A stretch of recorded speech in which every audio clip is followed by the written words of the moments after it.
Who is the Roaring Knight in Deltarune? It's Papyrus.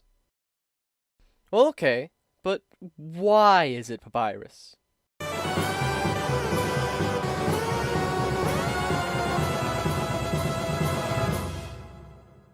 One theory I'd ask you to watch, or at least familiarize yourself with before this theory, is Universal Mother Theory.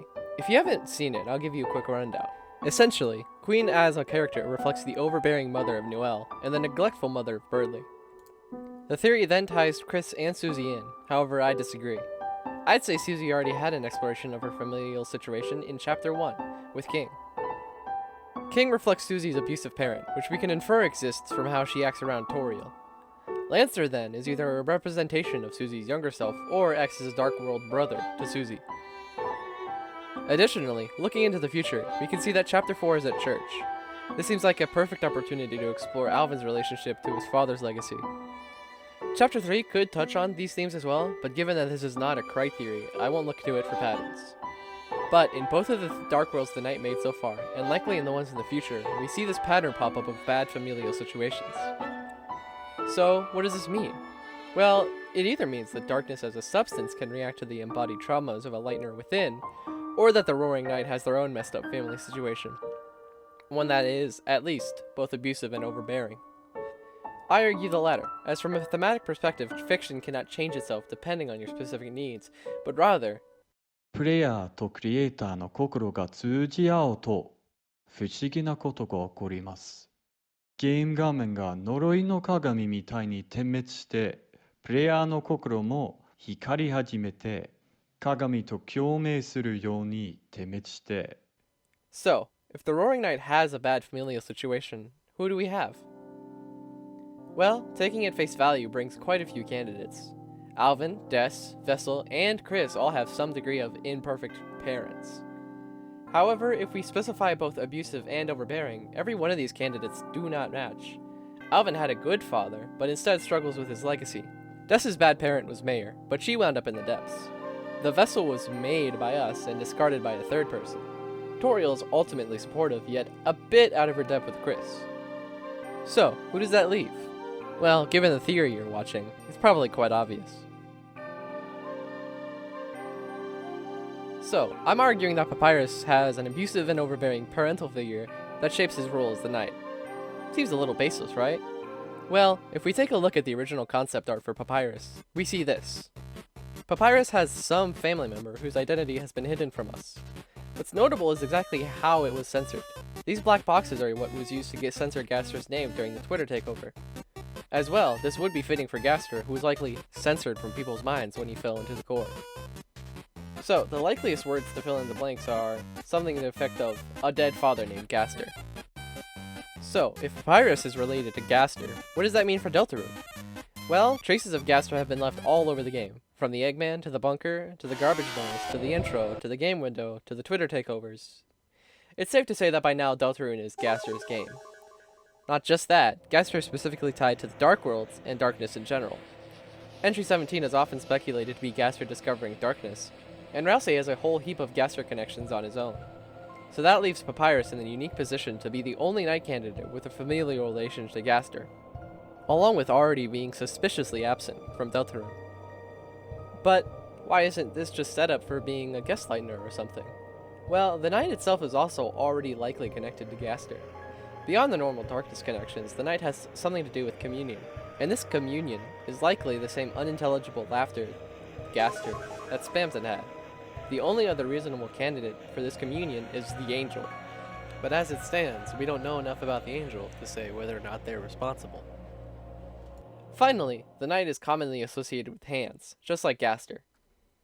So, what about Papyrus himself? Do the fountains relate to him at all? Well, yes. Simply put, the Dark Fountains seem to be bigger and better versions of what Papyrus was already making in Snowdin. Papyrus in Undertale acts as the creator of many puzzles, which the human goes through. These are specifically designed to impress and capture the human. I'd like to quickly focus on that capturing aspect. What do we see in Deltarune? Queen seems obsessed with capturing the Delta Warriors, to a strange degree. King seems more so obsessed with killing the Lightners, but I'd argue that that's more due to his abandonment twisting the will of the Knight from capture or stop to kill. so I suppose we'll have to wait for Chapter 4 to see if the pattern continues. Next, Papyrus is also a very determined character, and someone who believes that bringing people hope is a good thing. As we see from the King Papyrus ending from Undertale, we get a peek into his motives and actions when he's given a position of great power. This matches up well with how people like Susie are reacting to the fountains, at least in the normal route. They bring people hope, challenges, and friendship. Now, I'll list a few miscellaneous things that also point to Papyrus as the knight. These pieces of evidence are not silver bullets, but are more like pieces of a wider puzzle. First off, on the tobyfox.net website, there was an audio file with the description, you know what this is.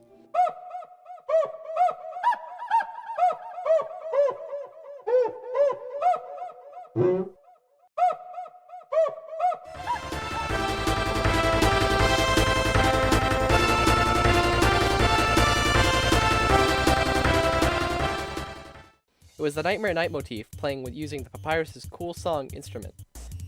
Then, on the alarm clock dialogue, Sans describes Papyrus making a giant labyrinth made of ice, snow, and musical ornaments to baffle and confound his friends with holiday cheer. Quite similar to how Noel describes the Ice Palace, often theorized to show up in a future Dark World. However, despite how nice the Dark Worlds might seem, there's still the elephant in the room of the roaring. Most Knight candidates struggle quite hard with walking the tightrope between happy Dark Worlds and omnicidal apocalypse. I'd say there's a very, very high chance that the prophecy we know of, the one that Rase tells us, is not the whole story. What the full story could be, there's honestly infinite possibilities, but it seems that Gaster has an interest in the prophecy going through as said. So whether the roaring will truly kill everyone, or if it's a Smartopia, or whatever, Gaster wants it to happen, then be banished by the warriors. In order for the roaring to happen, Gaster would need a roaring knight, one forged in his own image. Thus, Papyrus is created. Despite Gaster attempting to form Papyrus as the enemy, he is, at his heart, a hero. Is there any setup for this? Well, yes. Firstly, I'd say that Deltarune is a game that's tackling a lot of mundane tragedies. From Rooney's illness, to Dessa's disappearance, to Asgore's pending eviction and Susie's homelessness, it's a dramatic contrast to Undertale, where the cat's main problems were a lot grander. So, in Deltarune, it makes sense for the current villain to also occupy a role as a more mundane character. If Gaster were more of an abusive father to Papyrus, rather than an interdimensional god, this would make sense. Next, in the number 9 interview, the Undertale gang talk about numbers and their different roles. Sen says something quite interesting here. Maybe you seem like an enemy, but you're actually a good guy. This gives Papyrus a good connection to Chris, acting as Chris's natural foil. To explain what I mean, I've created a diagram. Although Chris is meant to be the hero of the story, they break away from our control and do whatever they want, really.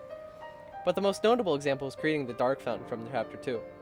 I know that villain is a bit of a strong word to describe Chris's actions thus far, but their morality is still at best solidly gray. Papyrus, on the other hand, is set up as the pure evil villain, who is hell-bent on destroying the world. However, as we fight him, we'll see his good-natured side, and perhaps he'll even join us once we fight Gaster. As Toby says, I just hope you can be friends with everyone someday. To me, this at least brings the possibility of a Knight redemption arc to the table. So, the most natural direction that the story will go is that we, the Fun Gang, will help Papyrus break his strings. Papyrus will be rebelling against his own role as the villain, and will become independent from Gaster. Where Papyrus would wind up from there would of course be Undertale. There, he would be literally trapped, but mentally, he would be free to do whatever he wants. Then, through a true pacifist run, you can help him become fully free.